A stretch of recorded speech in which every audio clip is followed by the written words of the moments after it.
you're not ready for this one. Picture this. It's a calm, sunny Los Angeles morning. Birds chirping, sprinklers going off, and then, boom! Multiple unmarked black SUVs roll into a quiet neighborhood like something straight out of a political thriller. But this wasn't fiction. It was real. It was the FBI, and they weren't just there for a chat. Their target? Not a celebrity, not a high-profile figure, but someone who had once been invisible yet powerful. Meghan Markle's former personal assistant. You probably haven't heard much about her, right? That's the point. She was the shadow behind the Duchess, trusted during the royal exit, brand deals, even private meetings. And that morning, she opened the door without a fight.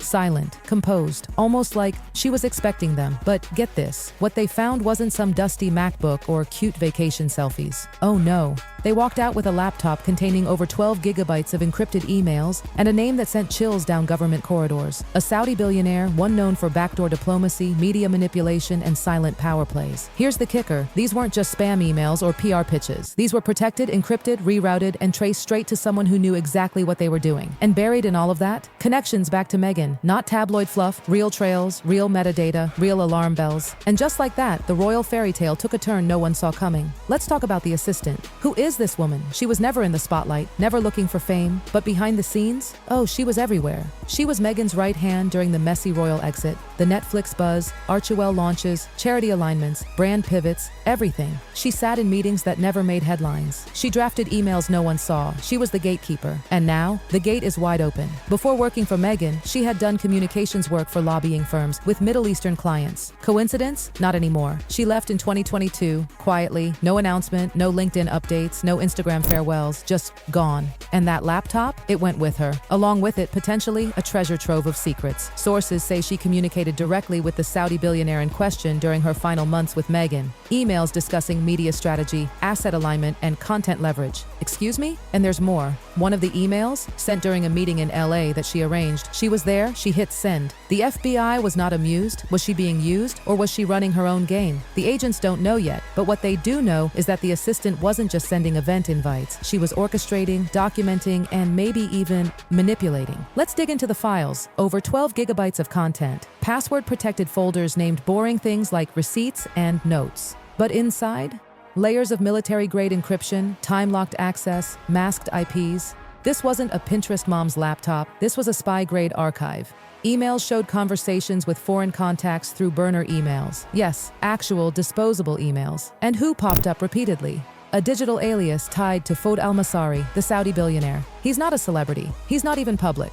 But in private, massive influence, especially in Western media. They talked about press angles, influence strategies, even which journalists were receptive or hostile. Meghan's name, not directly mentioned in every document, but her image was. Her events, her speeches, her charity moments, mapped, analyzed, categorized. There was a memo titled Crossover Leverage Proposal with her face plastered all over it. Notes on how she could help build bridges between modern monarchy and progressive causes. It was all about emotional capital. If that phrase gives you the ick, you're not alone. The FBI found calendar logs that lined up with Meghan's personal events. Same times, same venues. The assistant had logged it all, her every move, and she was sharing it with people under international surveillance. Why? Let's talk about the man behind the screen. Fouad al-Masari, not a household name, but a very big deal in global intelligence. Think less tech mogul and more power without profile. He's been quietly funneling funds into media, charity, and public influence. He knows how to stay hidden, and that's exactly what makes him dangerous. And now, emails show he had a direct line to Meghan's former assistant, and he wasn't just talking small talk. They were discussing leveraging Meghan's image for narrative control, tapping into her brand for soft diplomacy, aligning her causes with foreign interests. That's huge. He even proposed sponsorships for Western charities through shady shell companies and ghost donors. One pitch, a cultural exchange initiative that would have tied a Saudi arts project to a Sussex-linked charity. Sound cute? It wasn't. Meghan had reportedly pulled out of that event last minute due to sponsor conflicts. Guess who the sponsor was? Al-Masari's group. Was Meghan tipped off? Did she see the red flags? Or did her team catch it just in time? We don't know, but we do know that someone behind the curtain was watching her every move. Now comes the million-dollar question. Did Meghan know? Let's be real. The assistant had full access. Her schedule, her inbox, her brand decisions. Meghan trusted her implicitly, but the emails never show Meghan replying to these shady threads. No, let's do it, or approved. Nothing. Her digital fingerprints aren't on the files, but her footprints are everywhere around them, and that's the problem. One file revealed Meghan withdrew from a key event over concerns about a sponsor. That sponsor, tied to the billionaire. Was that intuition? A tip-off? Legal warning? We don't know. What we do know is this. Meghan distanced herself from the assistant right after her resignation. No shout-out, no tribute, just cold silence. Now it seems less like a breakup and more like a damage control maneuver. Sources say Meghan pivoted after 2022. Less public, tighter circles, fewer appearances. All those moves that once seemed like PR strategy now feel like someone trying to disappear before something exploded. And maybe it was already too late. You didn't think Buckingham Palace was just sipping tea, did you? As soon as British intel got the FBI briefing, the royal panic button was quietly pressed. No press releases, no formal comments. But inside Clarence's house, emergency meetings, damage assessments, legal cross-checks of Meghan's past charities and speaking engagements. They know the public still links Meghan to the crown, even if she's stepped away. So now, they're scrubbing old statements, reviewing every appearance, trying to make sure nothing can boomerang back and hit the monarchy. Even King Charles was briefed privately. This wasn't about gossip, it was about global optics. Meghan may be out, but she's still royal adjacent, and this scandal, it's getting too close for comfort.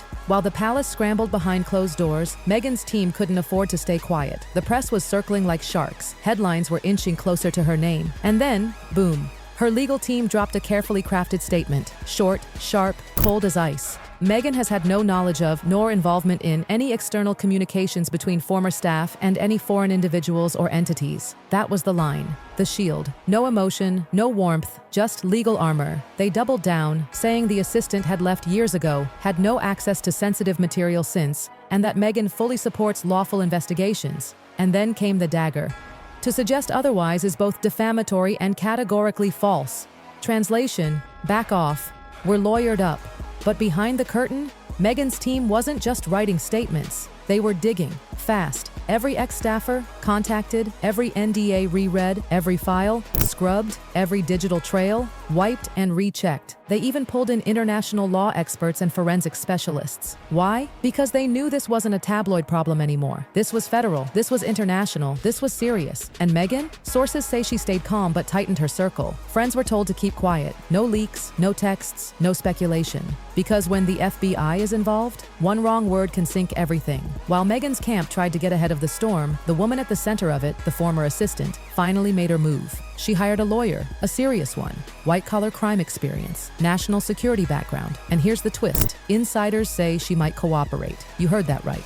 She's not talking yet. But whispers from federal offices say plea deals are being discussed. Because here's the truth. Prosecutors don't just want to punish. They want information. They want to follow the thread. If the assistant talks, this story could explode in ways no one imagined. Media platforms, investors, lobbyists, even government players. Because once you open one encrypted file, you never know who else is inside. And right now, everyone connected to Meghan's former orbit is double-checking their inboxes. What began as a simple raid is now cross-border chaos. The FBI has teamed up with UK intelligence, European cybersecurity teams, and even Middle Eastern digital surveillance units. Quietly, secretly, this is now a global operation. They're not just reading emails, they're mapping networks, looking at telecom records, cross-referencing travel logs, and analyzing donor connections to charities Meghan once supported. Why? Because what started as 12 gigabytes of emails is starting to look like a map of influence. And Meghan, still not charged, still officially clean, but the optics are deadly. Sponsors are pulling back. PR firms are going quiet. Her public calendar almost empty. And while she continues to appear calm and collected on the outside, polished, poised, perfect, inside her camp, the energy is electric. Every new day could bring another leak, another twist, another subpoena. Let's go back to the emails that started it all. There were 3 files that FBI agents flagged immediately. Titles like alignment notes, USK leverage points, charity gate strategy. They weren't casual messages, they were roadmaps. And tucked inside them was a phrase that made federal analysts stop cold. She has emotional capital. You have resources. She wasn't named, but with Meghan's face all over the attachments, it didn't take a genius. This wasn't just exploitation, it was strategy. Someone was plotting a way to use Meghan's image and brand, her emotional connection with the public, as currency. And the assistant? She was writing the playbook.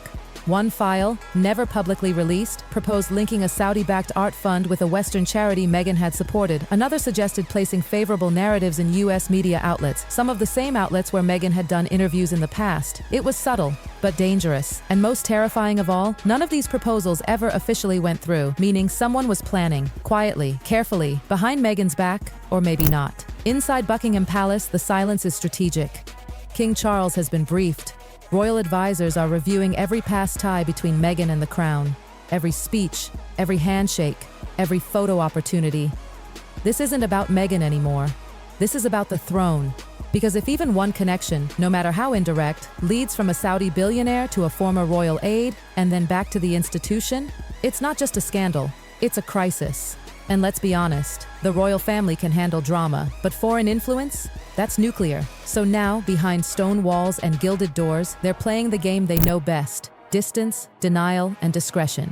If Meghan falls, she'll fall alone. We're now in the quiet storm phase. No more dramatic raids, no flashy press conferences, but behind closed doors, it's chaos. More encrypted files are being unlocked, telecom subpoenas are in motion, charity records are being combed, Meghan's assistant, under pressure to talk, and Meghan, still untouched by law, but everyone is watching. The headlines may die down, but investigations don't. If her former assistant flips, it could drag media houses, NGOs, even political figures into this tangled web, because this wasn't just about influence, it was about access. And Meghan, whether she knew it or not, was the access point someone was trying to exploit. Final words: one laptop, endless fallout. So here we are. One laptop, one assistant, one storm that started with a knock on a door and now spans continents. Meghan may never have sent a shady email, she may never have seen those documents, but her name, her face, her brand, they were right in the middle of it. And in the world of royalty, reputation, and power, that's all it takes. She's not on trial, not yet, but she's in the conversation. And when the world starts whispering about what you might have known, the silence can sound like guilt, whether it's fair or not. So here's the question that still haunts intelligence offices and royal halls alike. Was she a victim or a variable? Time will tell.